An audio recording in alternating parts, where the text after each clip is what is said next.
it made me eventually hate what I was doing because I was so exhausted from everything. And that made me look at running a business differently and want to figure out how can you run a business long term and still heal yourself and still ground yourself and not end up hate what you're doing because you're just so exhausted by the experience. Gets put into their mind as a child, and when they're working towards their business goals and everything, they still have that fear in them of they're not going to be able to make enough, they don't have enough income, they can't pay their bills, what are they going to do, what if their business fails? Like, I like to have like a little daily ritual, or have people create a daily ritual that they can follow no matter what's going on in their life or business, that will take time for themselves out of each day. So it's like pulling a card if you're into that, meditating for like 5 minutes every morning, doing yoga, like finding a practice that works for you, that's realistic, doing some breath work when you feel overwhelmed and stressed in your business and like the pressure's getting to you.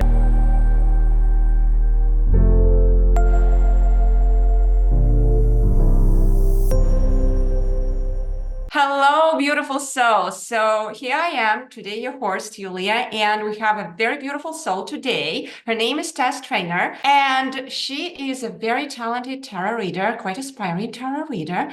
She is a spiritual and entrepreneurial teacher. So she has something to tell you about how to ground yourself when you find yourself in such a situation that you want to increase your income today if you just moved from 9 to 5 to being like your own self-reliant guru. So let's get started.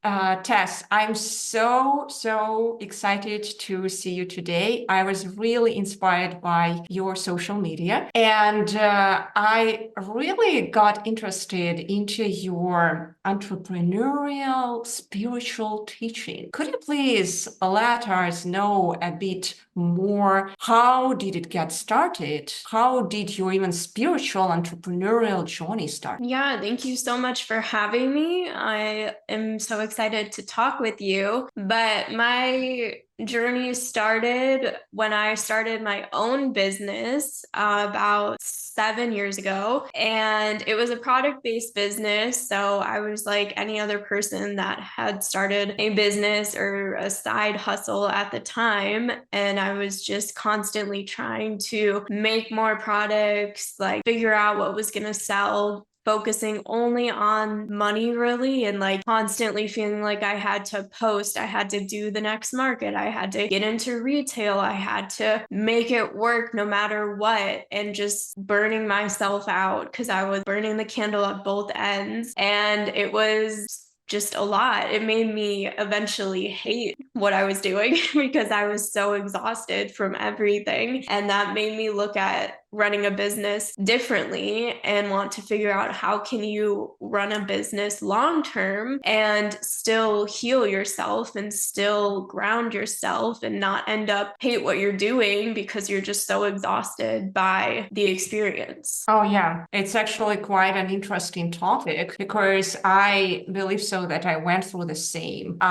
When I started like my business on my own, it was exactly the same thing what you are talking about. I believe so that we are going here as women through some other kind of like knowledge, how we start that thing, like the side hustle, which you called, but business, right? That self-reliance practice, not like working 9 to 5, but how do we start that one thing which we always were aspiring just to start? How do we do it in a very grounded, nurturing, self-nurturing way? So I understand looking at you that you actually teach it how to do it. So could you please elaborate here, maybe a few tips, part of your framework, how to nurture, how to ground yourself, maybe like step by step, for those who are listening here and who just started or who are thinking to start and are really afraid to start, so that they could bridge it to that happy land where you are today? Yeah,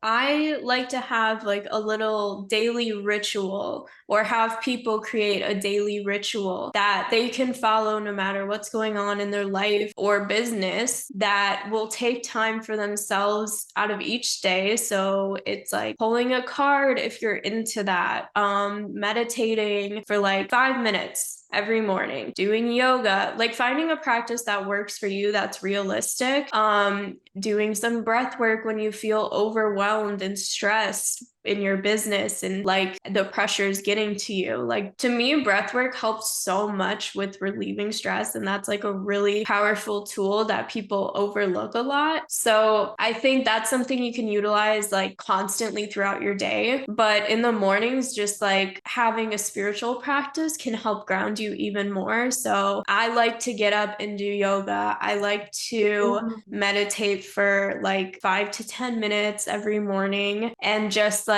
helps me feel even more refreshed and even more grounded. And then if you need other things throughout your day, like I also love using oils, like essential oils and ritual oils throughout my day, and that helps me stay grounded. But every person has their own unique thing that will help them, like maybe a spray, maybe lighting a candle at the end of the day. But just so your whole life isn't go, go, go, your whole life isn't focused on like hustle culture. Yes, I totally agree on that. Just a second, I will charge my computer. Just one small second. And don't worry about that. This all will be cut out. Okay. All righty. So you mentioned this meditation practice, which you are currently doing. How long you've been practicing it? Probably for the past 2 years. Meditation is something that I found really hard to get into because like just sitting there and not doing anything is really difficult for me, especially like being an entrepreneur. I'm used to like constantly thinking of new ideas, constantly like trying to do something new, always like I said, go, go, go. And so just like sitting still, like yoga is different where you're like actually focusing on something, but just sitting still was something that I really had to work towards. So for the past 2 years, it's been a lot easier, but also for the past 2 years, I've been out of that mindset as well. Yeah, I totally agree with that. Because I am into deep meditative practices already for a few years. So I know that you kind of like when you start it, there is such interesting process there when you may go too down or you may go up and down, because you kind of like open yourself up to something deeper. You, on some level, like in my experience, it was fear. I went too deep. And when I started seeing something like all the, how to say, faces of mine in my astral body. So, and when I was not truly prepared for that, I was not educated by anyone. There was no guru for me who was really taking my hand. So it was a scary process. Really scary. So I don't know how it was for you. Can you maybe share a bit? Because maybe I could relate also examples from my life. Because let me give you a perspective. Like I started meditation like this.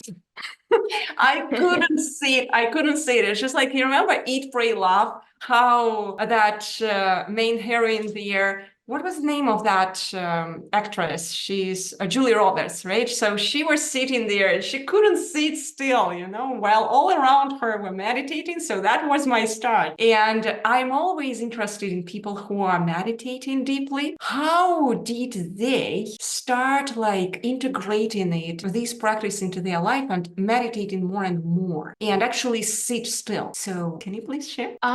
For me, when I first started, I would sit still and breathe and everything. And I would think like, okay, it's been 5 minutes, and it was like 5 seconds.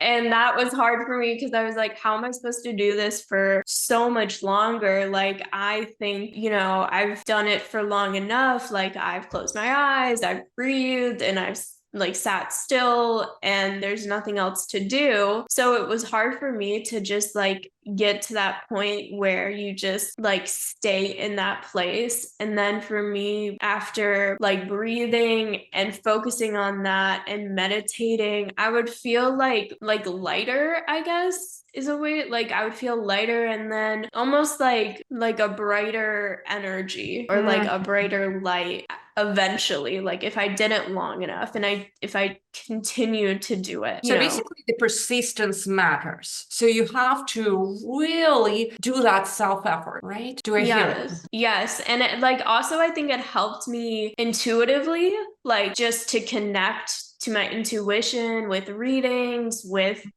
general everyday things. So like the more I did it, the more I felt connected. And I've heard that a lot from like mediums and stuff like that. Meditating is what opened them up to like their gifts, or what gave them the sign that maybe there's something more going on. So I think it is a very powerful tool, and it can open up a lot of things for different people. But like you said, I also think you have to be in the right space and like know that it's okay to take breaks. I don't think you need to force yourself to sit there for 10 minutes if you're not feeling it. Like it's okay to only do it for a few seconds. Yes, yes, because in fact, in this reality, every time when we enforce something, right, too much enforcement, there will be pushback.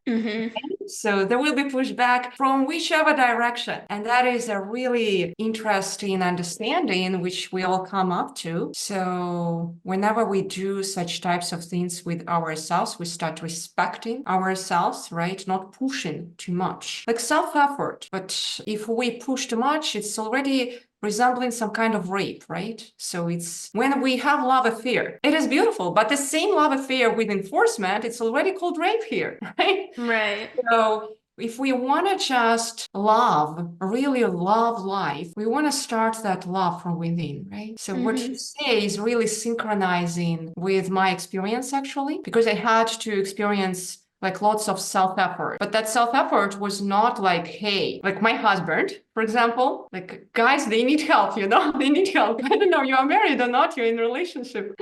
No, not in a relationship.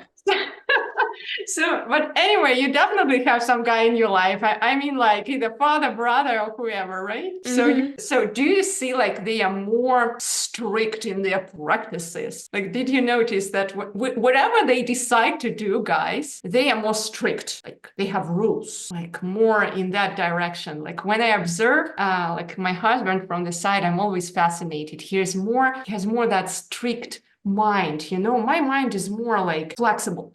In between the worlds, like your mind, like as every woman's mind here, is much more flexible, all right? So it's really giving us tremendous power. So coming back to understanding this tremendous power of our flexible mind, probably you have some secret there, I think, which allowed you just utilizing that flexibility, plasticity of your mind and body to find your way in how to ground yourself properly in your spiritual entrepreneurship, right? Is that correct? Yeah. I mean, I think just realizing like this isn't working for me and there has to be another way, and kind of talking about that fear of like fear, it can be a good thing. I think a lot of times people let fear hold them back. So with business, they can be afraid of making a change because there's fear of people judging them, it not working out, just so many reasons people might be afraid to do a complete 180. And I felt that way myself, but I was also like, I need to change something,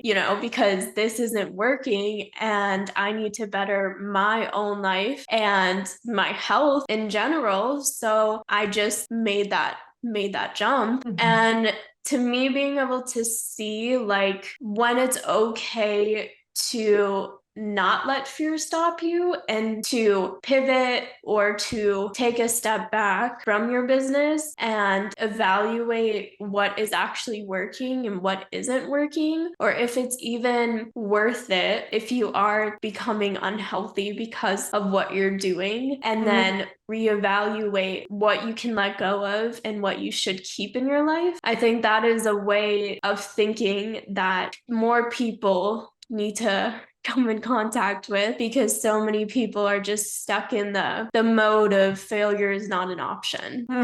This is really a really interesting thing what you mentioned here, because it's like reminding me keeping that delicate balance, knowing when to push through, but at the same time knowing when to let go, knowing when to step back, give yourself that space, work with your shadows, right? I know you are really powerful in that. By the way, guys, she created an interesting deck. The name of it is A Little Deck of Darkness. I will just put you down also in the comments that link to all her beautiful things. And one of that is this interesting deck. Could you please elaborate more? Why did you create it? And what inspired you for that specific deck? And what did you try to explore with it? Yes. So I created the deck, just kind of like it happened because of an accident almost. Like my friend created her own deck, and then we were working on creating a deck together,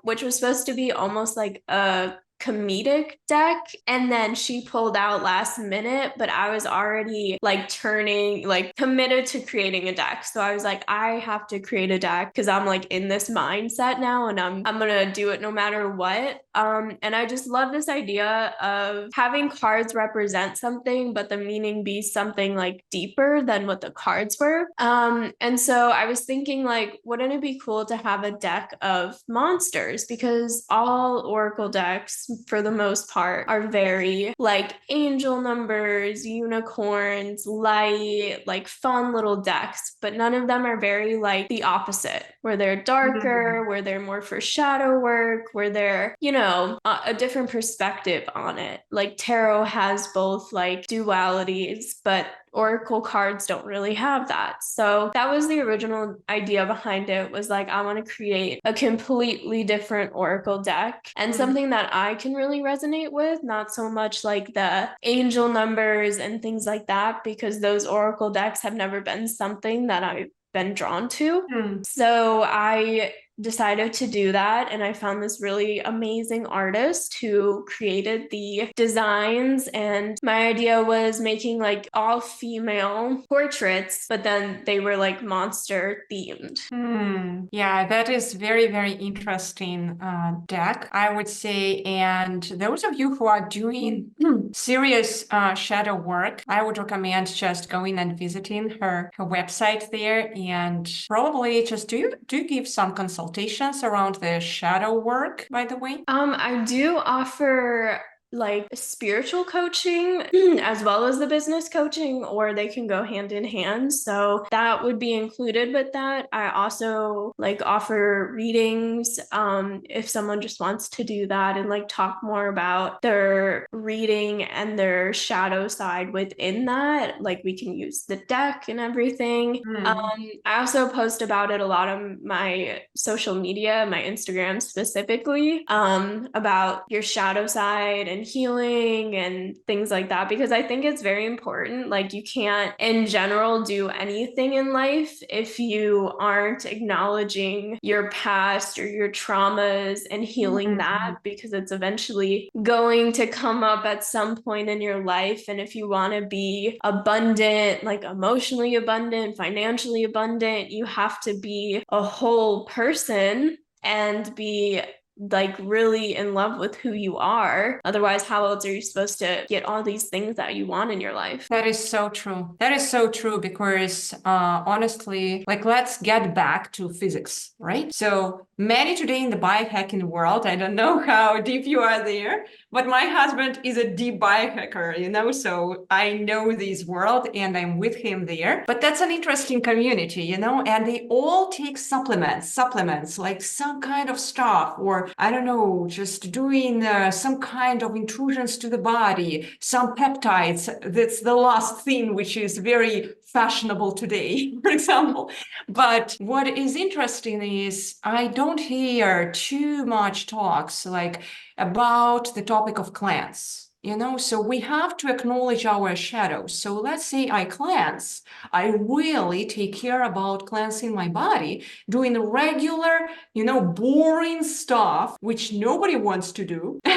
To cleanse myself. And this is like ugly stuff, meeting your shadows, is reminding me exactly the same thing. If we go like back to the physiology of our body, right? We need to cleanse first the tube, and then the transformation naturally starts happening. And then we can actually stabilize our system. We can start maybe seeing that all those dreams which we had before, maybe they were not really our dreams. We now centered ourselves. We met our shadow side, right? Mm-hmm. And I think exactly your deck is a very interesting tool for that specific practice. Yeah, So, I also think the shadow side like can help with money wounds and things like that people talk about, because you might not even realize what your money wound is or what your issue is around that until you start looking at the past and looking at like your shadow side, and it can help you heal a lot of those aspects too. Can you give maybe some examples around that so that we could understand it? Because people have stories. So maybe you can have like something from the inventory of your stories. I know you consult lots of people.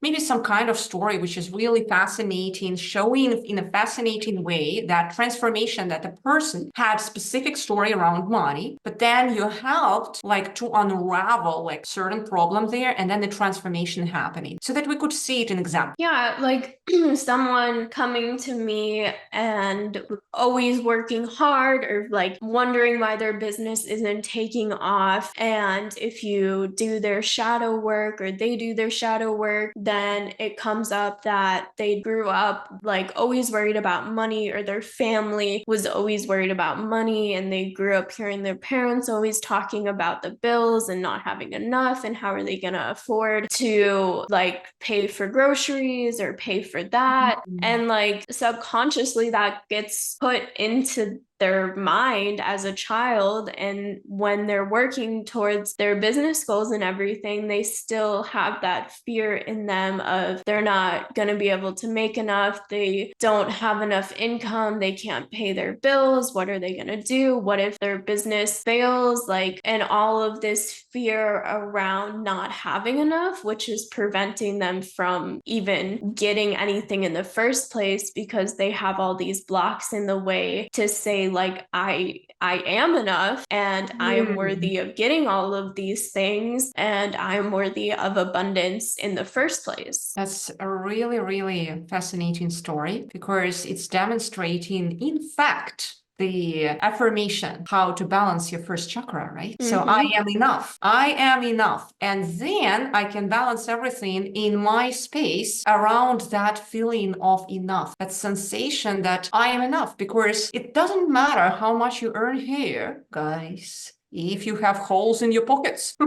Right.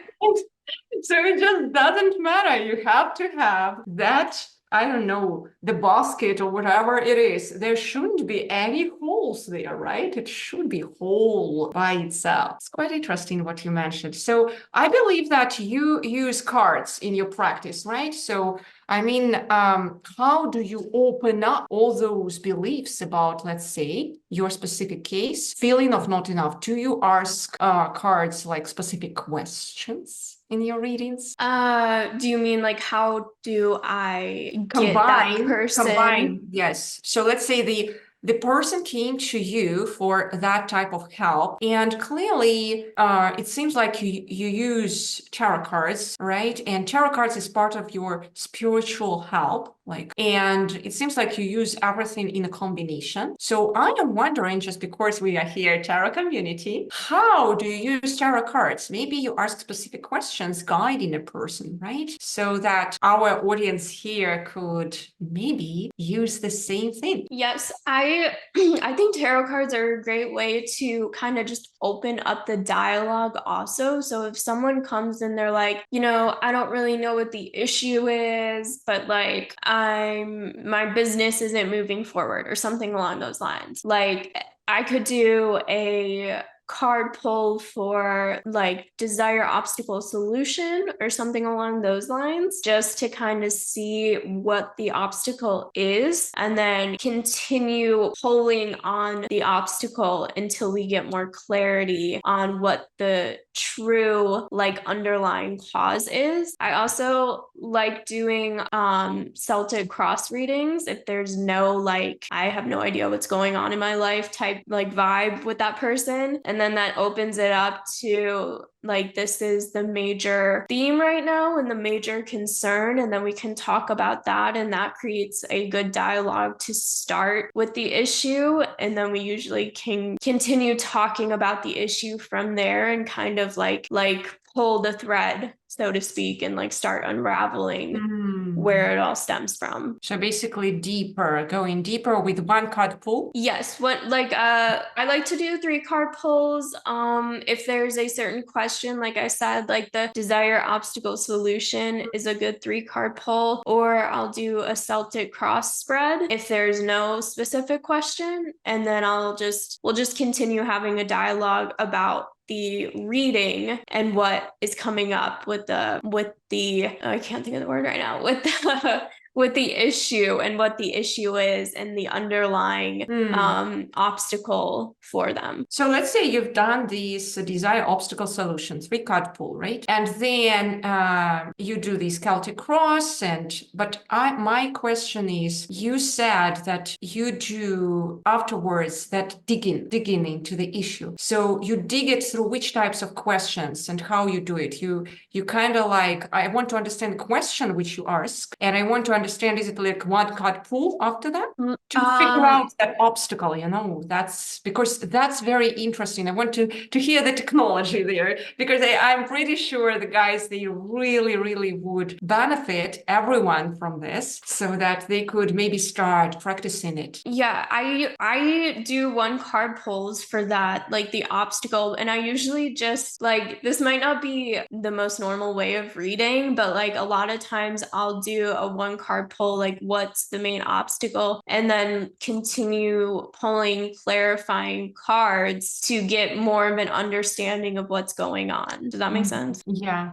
Can you give more examples of those questions which dig deeper to the obstacle? Like, what is the current obstacle? What is causing this obstacle? Is there an underlying subconscious thought that is the like main cause? Or is there an underlying subconscious thought that is the cause of this obstacle? And then we could also do like, how long has this obstacle been an issue for this person, and how long has this obstacle like caused this situation for this person, and things like that. It just depends on the actual situation, or yeah. I just wanted to know specifically how can they start. So this is a really good framework which you gave here, and especially I loved the question about the timing, because I've been starting a lot this unraveling all about the subconsciousness, and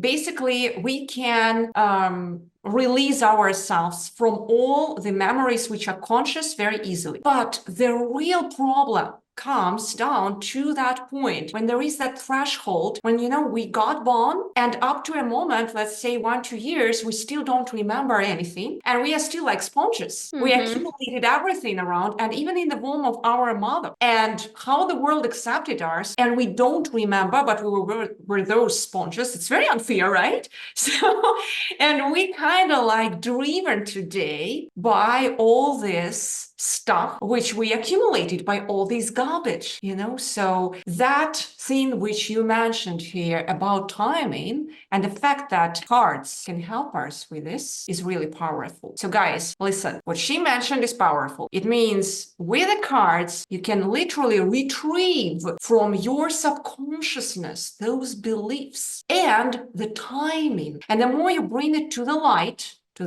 right? The more you bring it to the light, the more you actually fight your demons, right? So it's very powerful. Thank you for that. I think I will do it myself today because I just feel like fascinated about this every time when I learn something new.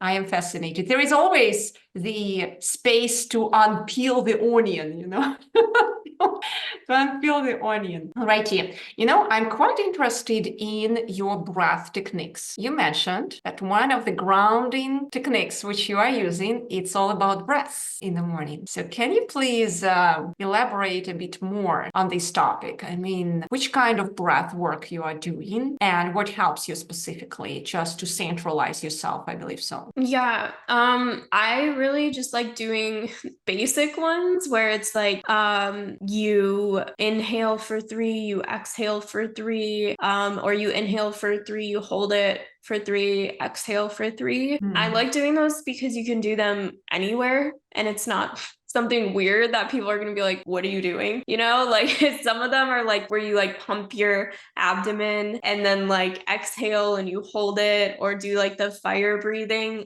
Like obviously you're not going to do that in public. So those ones are fun too. But I personally like doing just the basic like breath work where you're like counting, holding it, and exhaling and focusing on your breath, because you can do that anywhere and it works really well. Yes, this is really interesting. When you do it 3-3-3, let me challenge you. I love challenging people as well. So try maybe in one of your practices in the morning the following technique. When you breathe in 3 on 3 heartbeats, and then you stop. Let me just remember how I do it. Yes, breathe in 3, breathe out 6 heartbeats, stop for 9. It's challenging, I tell you. But once you do 1, it's not for everyone. It's not, again, guys, it's not for everyone. If you experience the problems with your breath, don't do it. It's for those who are already more experienced and are willing to do it. Now, what you can do, maybe do 1 breathe in, 3 breathe out, 6. The sequence matters, and that thing that 1, 3, 6, right? So 3, 6, 9. So it's very important. So,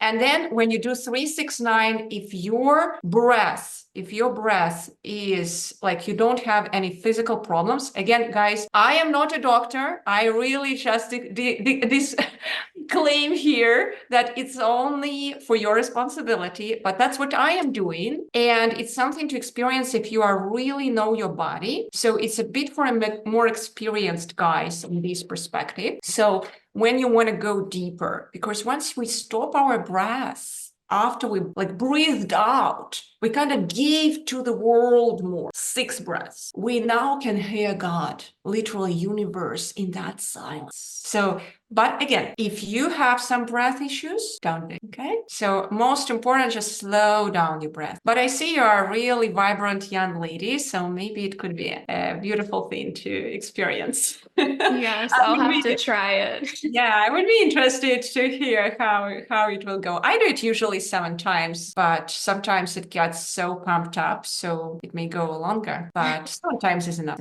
Now, what you mentioned about fire breath, it is really powerful. It's basically when you do it right? So it has some other name, holotropic breath, I believe so. So I remember it was so widespread in Sedona, by the way. This girl is from Arizona, Phoenix. Okay, so she's in a powerful spot. So in Sedona, they have lots of holotropic breath works. And there was some fire guy there. I forgot his name. So he's having some kind of a temple even there. Like his house is like a temple. And he is doing such kind of breath works there with holotropic breath work, but there are also lots of those individual practitioners in Sedona, which are really powerful in that holotropic breath work. I would really recommend holotropic breath work for people with traumas. Now, if you have deep anxiety from childhood, OCD, depression, I don't know, this type of stuff, you went through maybe some raping experience, even, who knows, even psychological raping, you know, whatever it is, you don't want to talk about it. You want to just, in some sense, be very kind to yourself. Don't go to group things. Be kind. Find individual person, certified, licensed one who can help you. Open it up there. And then what happened to me, I had a really brutal childhood from the perspective of, like, my mom didn't know how to handle me. She had brutal childhood herself. So she's a beautiful woman, but she didn't know how to bring me up. So my father was an alcoholic. So you can imagine what was in my family. I couldn't release it. I went through fire breath. So with individual trainer from Sedona, nice woman. I don't remember her name, but anyways, certified, whom you like, would be really amazing. And she helped me so much. Can't imagine. I felt like a different person after that. It was just like, where is this? It was one time, then I got hooked. I wanted to do it twice. The second time was not the same. So again, anything works well for any kind of stage. EFT, are you aware of EFT? Emotional Freedom Technique? Yeah. Do you use it? I used to use it a lot more, but I have in the past, yeah. So in which cases EFT help you? I think to get over, kind of like what I was talking about with that story, is like get over feeling like worthy and stuff. Like, you know, you can do like the whole I am worthy of love, I am worthy of abundance and things like that. So that is what I mostly used it for, was just like getting over that aspect for myself. And yeah, when I also like had anxiety and things, like I think the chest, like doing the tapping on your chest, helps a lot when you're feeling anxiety or a lot of stress. That can help a lot. Can you demonstrate it for us here? How did it help you when you had that anxiety, like that panic attack, you know, and when your chest is like cracking from inside, that feeling like your heart is just like squeezed, right? So I just want to understand which kind of thing can actually help, because it seems like you went through it and it helped you. So if I was just doing it on my chest, like I would use like 2 fingers, and then I would just do under my collarbone, sort of, like just like tap it like that. Yeah. Did you And say then something along the way? I would say like I'm worthy of love, I'm worthy of abundance, and just kind of repeat it. Like I would say it in my head, or I would say it out loud. It would just depend. And then I would do it like about 10 times and then stop. Or if I was just doing it like to do it, not because of anxiety or something, I would start like at my head and like do it here with my hands, and then like go down to my temples and do it with 2 fingers, and then do the chest, and then do like my hands, each hand, and do it like 10 times throughout. I always had this, which was really powerful for me. And then this, I don't know why. Yeah. Yeah, but guys, if you are not aware what is EFT, I would strongly recommend you to just not do it on your own. Don't read blogs. Try to find a certified practitioner in that area, and try to learn it with them together, especially if it's a spiritual teacher at the same time. I remember I had a girl, she was really, really powerful in that. If I find her contact, I would share it here with her permission, of course. Her name was Lisa, and she was amazing. She helped me a lot. She was really powerful. But anyway, if I would not have her permission, find your practitioner. So I really figured out how EFT is powerful if you do it consistently. But EFT was, like you mentioned, like somehow it doesn't go too deep into the core, but you can deal with daily, let's say, anxiety out of the blue. You can calm you down. It's just like that self-helper, immediate one. Let's say you are somewhere on the meeting. You need to do some negotiations.